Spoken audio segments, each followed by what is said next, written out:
Get ready for the dictation. Dictation will start in 5 seconds. Start.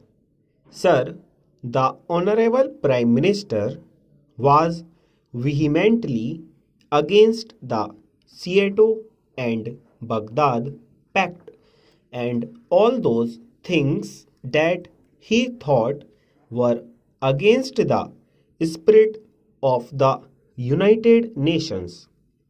He said that the nations can have regional associations. Sir, you will realize that the Commonwealth is not a region.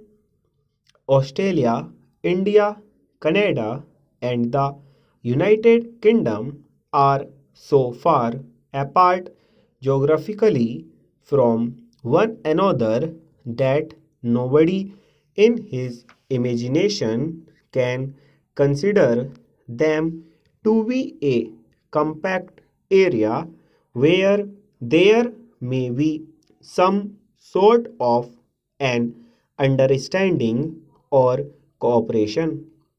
We are aiming at peace, and for the attainment of that peace, we have a world organization, the United Nations. Do you think that the formation of pacts or groups or associations helps in the development, better organization, and control of the United Nations? On the other hand, these petty associations, pacts, and treaties retard the influence of the United Nations. I submit that these associations defeat the whole process purpose of the United Nations. Therefore, if every nation tries a little to break down the small and narrow associations in the larger interests of developing that greater association of United Nations, it is a step in the right direction. Sir, I come to a few mundane matters. We have our trade relations largely with the United Kingdom.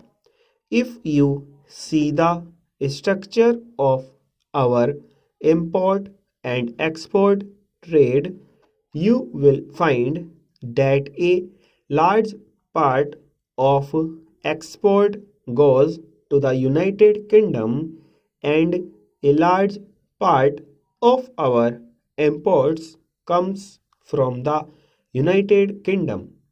We are giving some sort of a preferential duty. That preferential duty creates problems for us. Commercially, we find that the cost of production in the United Kingdom has gone up much higher than in any other country. If it is a question of import of machinery, we find that other nations are able to offer us better terms. If it is a matter of our export trade, we find that other nations are able to offer us better prices. This link with the Commonwealth acts contrary to our interests. Our sterling balances were linked up with the sterling. Sir, you know that in 1988 the sterling was worth about $5. Then the sterling was devalued to $2.80. The value of the pound came down by nearly 40%. We had to devalue our currency because we had linked it up with the sterling currency. If it had not been linked up with the sterling, it would have had to be appreciated by 40%. Thus, perforce we had to rearrange our entire fiscal policy in this way. Full stop.